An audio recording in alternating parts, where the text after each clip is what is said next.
Good morning. My name is Maricel Dicion, and I am with Women of Influence. Thank you for joining us today. Thank you for being here for this month's LinkedIn Live event entitled Menopause and the Future of Work. Today, I am pleased to welcome Dr. Tessis at Cleveland Clinic Canada. Dr. Varley's unique perspective sits at the intersection of health, leadership, and workplace strategy.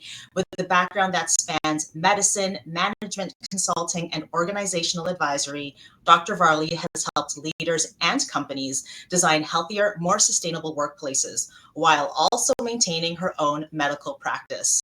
This morning, we'll be exploring what it means to navigate menopause in the workplace, why this stage of life is still overlooked, how it impacts women's careers and leadership opportunities, and what organizations can do to move beyond and create meaningful support. A very, very special thank you to TENA for partnering with us for this event and sparking open, inclusive conversations around health, aging, and visibility.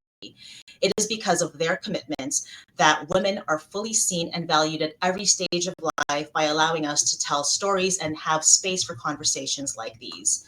One last thing before we jump right into it, to our valued audience members, please do share your comments, feedback, and questions in the comment section. My colleague Lou will be moderating the discussion, and we will try our very best to get to as many questions as possible. Now, with that, good morning, Dr. Varley. Thank you for joining us today. Good morning. Of Thanks so course, much for having let's me. jump right into it by framing our discussion. Why is menopause a transition every woman will experience still so misunderstood? Well, only now are we dealing with the stigma and taboo around menopause. Conversations in the boardroom and at the water cooler have just not been happening when it comes to this topic. So we need to expand the conversation to include men, perimenopausal women, and leadership at all levels, including board and management teams. And it's great to see recent research published in Harvard Business Review that offers us some hope. So research showed that menopausal women led women leaders to start asking questions and becoming, really more knowledgeable about the topic of menopause as they were experiencing different symptoms. So a lot of these leaders shared that their menopause experiences were happening in their personal lives, but also happening at work.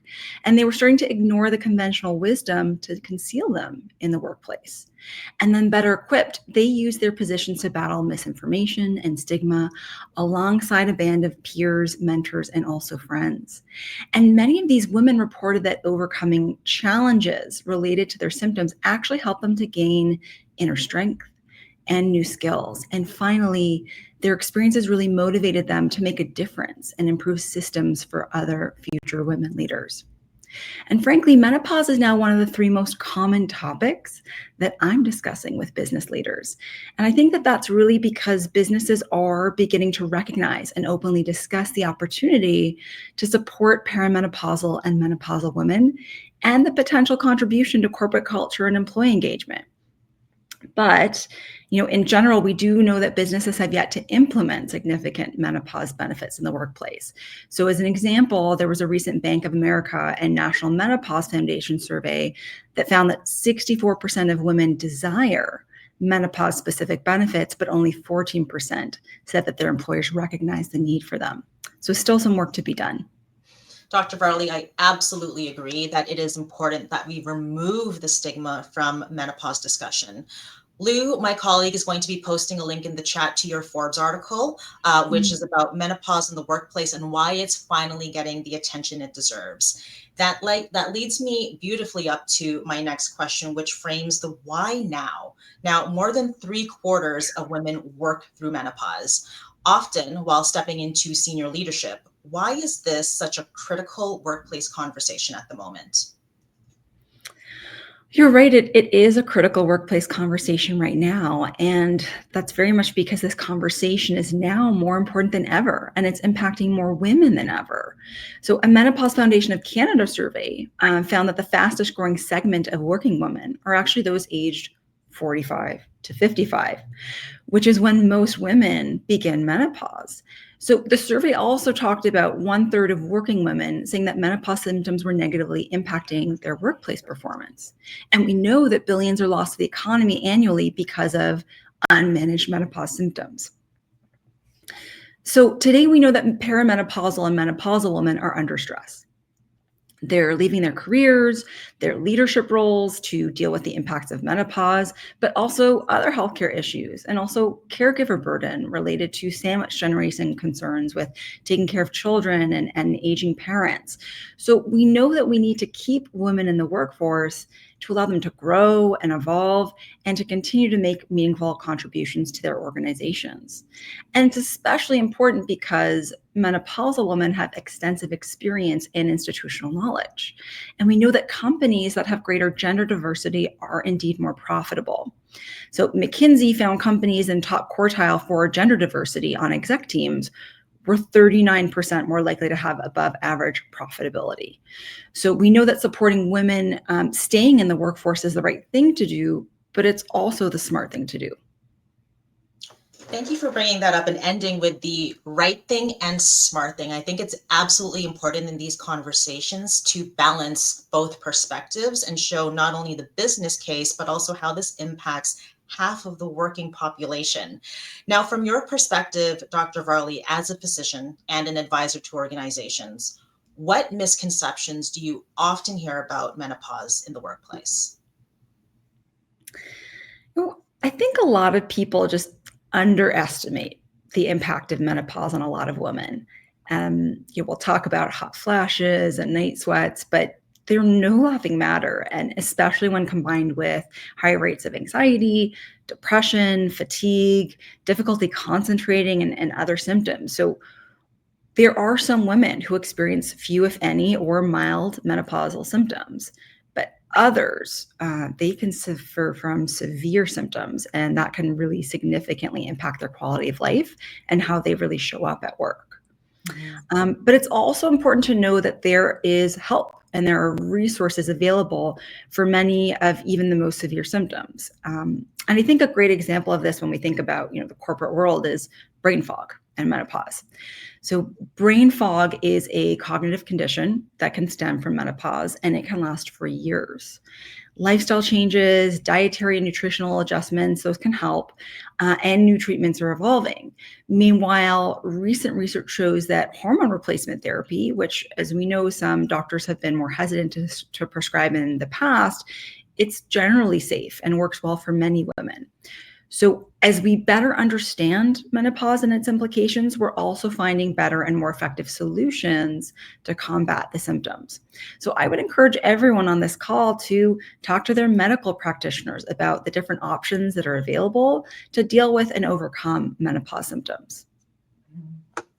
Let's talk about the impact on individuals. How does the lack of open dialogue or support during menopause impact women's confidence and career growth? The truth is immeasurably. It is critical to start and have conversations around menopause in the workplace if they're not already happening where you work. Recently I conducted a fireside chat with the chief HR officer of a large insurer, and the CHRO said that they'd never seen such employee engagement on topic before. I mean, after the session, the attendees were expressing thanks for igniting the conversation. They said they felt empowered. They shared that they now felt able to and properly informed to seek care. And they even wanted to engage their partners at home to understand and support their health journeys. And this was email on the fireside chat session. It was getting stopped in the hallway afterwards in ways that this leader had just never really experienced for an HR and wellness session before. And so when one fireside chat can have that much of an impact, it just shows us what's possible, but it also shows us that there are real unmet needs here. And so this experience is also similar to others I've had. Women say, this is the first time we've talked about this.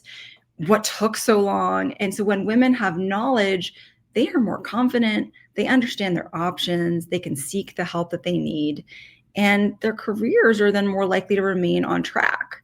And so we see that open dialogue really creates that understanding, that compassion, community, and also opportunity. Now, if you could speak directly to women navigating this transition at work, what is one piece of guidance that you would offer? Well, I think that suffering can be isolating. It can be lonely and scary, but it's important to remember that you are not alone. Again, when we look at survey information, a third of working women say that menopause symptoms negatively impact their performance, but more than two-thirds would not feel comfortable speaking to their supervisor or HR team about their experiences. And so knowing that you're not alone, knowing that this is such a shared experience at scale, I want to encourage you to explore talking to your manager, talking to your HR team, raising this up to the leadership of your organization. And when you might do so, speak in direct language about how those symptoms are impacting you and your work. Help them to understand and work, help them to help you so that you can work together to explore solutions and adjustments that could help you in your specific situation. That could be flexible hours, it could be working from home or hybrid arrangements, could be as simple as access to a desk fan or a cooler work area. But emphasizing that this is a health issue really helps. And we're also seeing growing allyship in the effort to support menopausal women in the workplace. And we're seeing more resources at scale. So menopause workplace playbooks are on offer. We are seeing menopause workplace pledges being signed, which is really encouraging, and committing companies to recognize that menopause is an important issue in the workplace. So it's something that we should talk openly and positively about and actively support our employees who are impacted by it. Wonderful. Dr. Varley, before we shift to the organizational lens of this discussion, I just want to share a comment from one of our audience members and a question. Comment from Megan A. Ugh, the anxiety. I have always experienced it, but starting perimenopause had taken my anxiety and brain fog to a, in all caps, whole new level. And a question here, what about menopausal symptoms 55 plus? The discussion stops here too often, but symptoms do not stop at 55 and can last until retirement. And hormone replacement therapy is not always an option. Would you be comfortable speaking to the symptoms 55 plus and perhaps any strategies to navigate that stage of life? Absolutely. And thank you so much for that comment. I'm really sorry to hear that this has been a challenging personal health journey. But again, know that you are not alone. And you are absolutely right. We referenced the 45 to 55 sort of age range, but certainly the symptoms don't just stop there. And they can continue on to retirement and even after retirement. Everyone's personal health journey is unique to themselves, but certainly there are shared experiences and overarching trends as well. And so there can be physical health, mental health, cognitive health implications. And you're right, there are going to be different options that are available to optimize the health for different folks. It's often an important conversation to have with your primary care provider or health specialist because each person has a unique health context, maybe underlying either physical health concerns, right, cardiac issues, or mental health history around things like anxiety and depression that will really change the types of options that your healthcare provider might engage you on, as well as understanding kind of different risks that come with the intersection of different conditions. And it's why opening up this conversation is so important in the workplace, to get people to talk about it, not just at work, but to empower them to seek care and support on their own terms in their sort of individually tailored setting with their primary care provider, and just feeling encouraged around continuing that conversation for the long term. It's not just a one-time discussion with your primary care provider. It's an evolution and a conversation with them over the years as those symptoms might indeed evolve over time. It truly is a journey, right? Not just for the individual, but everyone who that individual is wired into personal and professional life. Now, let's move the discussion over to the organizational lens. What is at stake for organizations that continue to treat menopause as a private matter versus a rather a workplace issue? Well, I think it's really going to come down to retaining the experience, expertise, and productivity of perimenopausal and menopausal women, and that it's not just good for women, it's good for business. Again, not doing the right thing, but also the smart thing. So companies that don't provide supports to women going through menopause will inevitably lose good and knowledgeable talent. They might watch experienced women leaders downshift, reduce their responsibilities, or potentially even avoid leadership roles, despite them being in long-term succession pipelines that are really critical to the future leadership of an organization. To extreme measures, you could say it could lead to reputational, cultural, or operational harm over time. But truly, performance issues are at the heart of this. And so women in leadership really does matter to profitability. And so you don't want your company to be hampered in their ability to attract the best women and men and anyone of any gender. I'm just going to take a quick question from one of our audience members. Yolanda asks, do you find male employees in leadership are open to this type of discussion in the workplace? It's such a great question, because I will say initially when we started these conversations, 5-6 years ago with CHROs, far before I think we had the really powerful narrative we're seeing in the ecosystem now, that was one of the question marks we had. So we had a lot of women CHRO executive leader sponsors who felt personally passionate about this topic, sometimes because they were themselves experiencing symptoms. Sometimes it's because their predecessor had been experiencing symptoms and they had unique reflective moments of, oh my goodness, this is an aha moment for me. I didn't realize that she was going through that at the time. And I might not have wrapped around support or, showed up in the way that I now know I could have. But I will tell you, male champions and change champions really came to the fore. And it was incredible to see from the very beginning, and that continues today. We had male executives who would sometimes be featured on panels for women's health at companies, because it matters to them, not just as a leader, but as a person in their personal life. They might have someone in their household who's experiencing perimenopause or menopausal symptoms.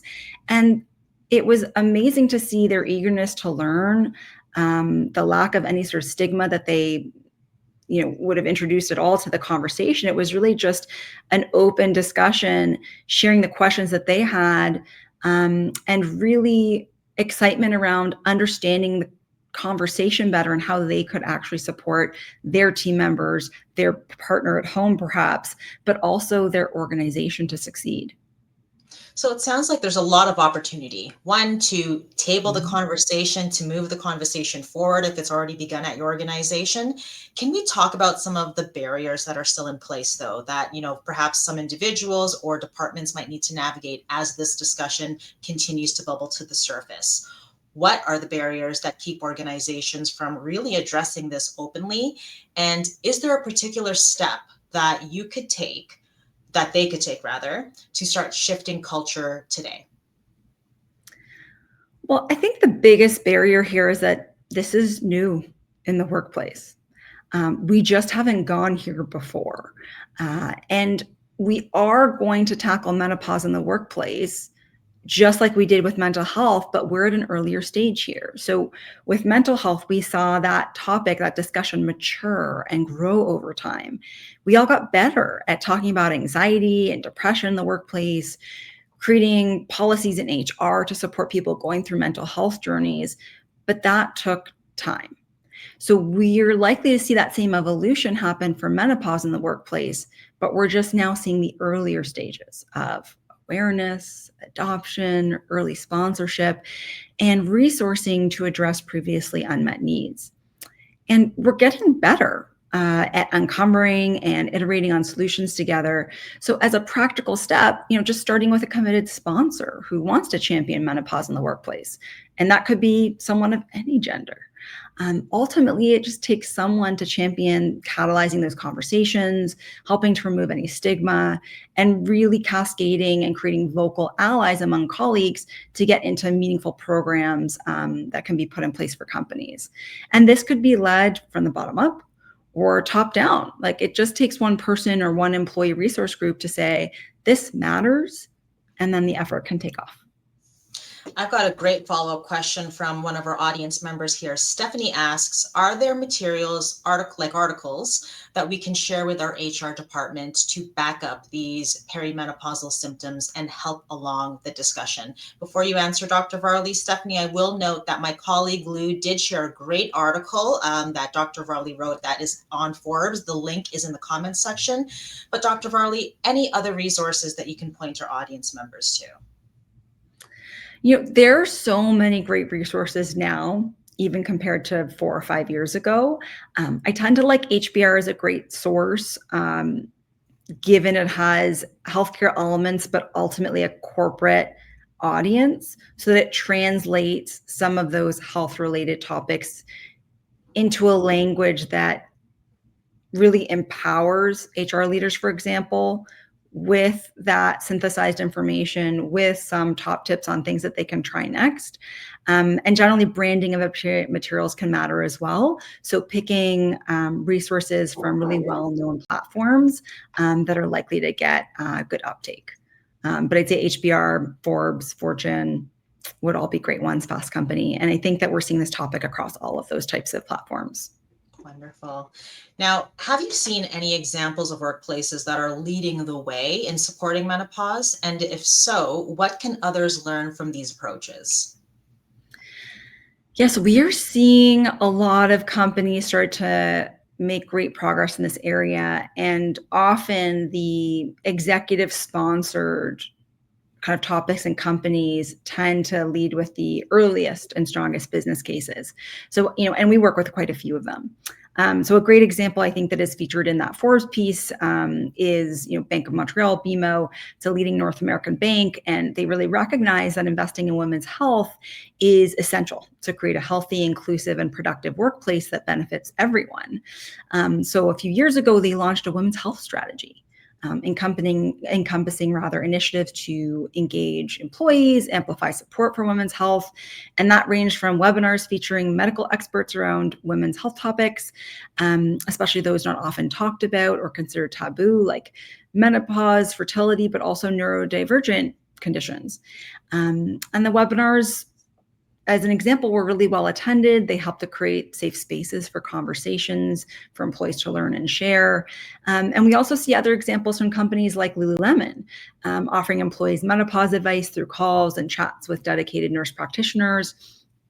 And then companies like Weight Watchers providing up to 26 weeks of paid leave for permanent employees who need time off related to menopause symptoms. So a lot of really encouraging and positive data points that I think we're just only seeing the beginning of.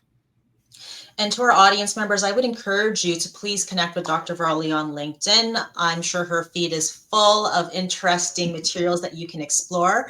And if it's okay, Dr. Varley, folks can connect with you to get some more resources and tips if that's what they're looking for. Before we move on to some takeaways, I have another question from an audience member. Gerlinda, and I apologize if I've mispronounced your name, is asking, can you please give us some examples of how a sponsor about menopause in a company might look like? So I think Gerlinda is looking for, how do you identify a sponsor? How does this show up in the workplace? What actions can a sponsor take? And how do you even approach one? That's a great question. We saw, I think, similar things with sponsors around mental health. So if I use that parallel or that analogy, in one company we work with, it was the chief legal officer who became the executive sponsor of mental health in the workplace. So it doesn't always have to be what might seem like an obvious choice of the HR people leader for the company, but it's often someone who has personal ties to a topic or individual motivation, and where they can connect with the workforce by opening the kimono a bit, right? In terms of their unique individual experiences or experiences of a partner or a family member or someone, close to them in their personal lives at home. There are a lot of different reasons why someone might be passionate about the topic, and trying to identify where someone has mentioned that personal connection in the past, but also being able to almost cold approach someone to ask them their thoughts on a topic and how they feel and sort of gauge it. See if there's someone who is personally invested in that topic or could become and would be excited to step onto a soapbox to champion a topic. Sometimes it's really obvious for a leader to become a sponsor, and sometimes it's less obvious, but nonetheless, they can become a really powerful advocate for women's health in the workplace. And it just starts with that conversation and sometimes asking a simple question like, have you been touched by menopause in your household? Someone in your family who's shared that they've been experiencing symptoms or really struggled with that personal health journey. What has that been like for you? How have you seen this come up in your experience in the workplace, being here for 5, 10, 20, 30 years, depending on the executive's tenure? And just by opening up that dialogue, you can get a very quick sense of how meaningful that topic has been, or if it hasn't been deep on their radar, how interested and open they are and excited to learn more. And then that can tell you a lot in terms of accelerating the conversation from there. Oh, those are wonderful tips, Dr. Varley. What I'm taking away from that is that it's about inviting folks to a conversation, inviting them to remain curious, but also creating a space where perhaps some individuals may feel safe enough to share some vulnerable lived experience about what it's been like or how they might have witnessed someone in their life navigate this while, growing their leadership and growing and developing their careers. Now, if you could change one narrative about menopause at work, what would it be? That change is difficult. It's not, right? The path is clear for organizations to move forward now. It takes work, but it can be done. And we come back to this example and this common thread through our conversation today around just starting the conversation, offering coverage for professional medical treatments like hormone replacement therapy and mental health supports, adjusting policies to allow flexible work and sick leave so women can take time off for their health appointments and daily breaks to manage menopausal symptoms. Sometimes the policies are in place and you just need to rename them or rebrand them so people understand or feel empowered to use policy here meant for, sick leave related to a chronic disease to sick leave related to menopausal symptoms. And really just providing support for those longer term absences where they might be needed, where women might be dealing with deeper menopausal symptoms. And that's really important because we know that almost 1 in 4 women can experience severe symptoms. So it's really about doing those simple things, right? Providing a comfortable work environment with that access to desk fans or quiet, cool spaces that we talked about earlier, and that ability for women to just move to a closer window that can be open or closed if that airstream helps them to manage hot flashes as an example. And Dr. Varley, my last question of the session, the time has absolutely flown by. What is one action leaders can take to better support women through every stage of life? Well, I know today's conversation, we've been really thoughtful and focused around menopause, but we can actually start to discuss menopause in the context of the entire life cycle of women at work. Menopause, menstruation, maternity, those are unique health experiences for women and often called the 3 M's of women's health. And all 3 are equally important to address for working women. Menopause matters, fertility matters, endometriosis matters. So one action to take as you're thinking about catalyzing these conversations around menopause is to try to also widen that lens a bit further and address that broader life cycle of women's health in the workplace. And that will ultimately help them to be healthy, fulfilled, and able to support their companies and careers to the best of their abilities throughout their entire career. Wonderful. Dr. Varley, that brings us to our time today. Thank you so much for joining us this morning, and thank you to our valued audience members, as always, for tuning in. As we wrap up today's very important conversation, I'd like to extend deep thanks to our partner, TENA. With their support, the Women of Influence Leadership Series is shining a light on health and aging as essential workplace conversations, ensuring that everyone is recognized, supported, and empowered to thrive at every stage of life. Please join us on December 8th for the last session in this series, where we will be discussing the authority gap with Marianne Seacart. If you joined us earlier this year, you know that this conversation will be textured, colorful, and very lively. Thank you again, Dr. Varley. It has been an absolute pleasure, and I hope you have a great rest of your day. Thanks so much, Maricel.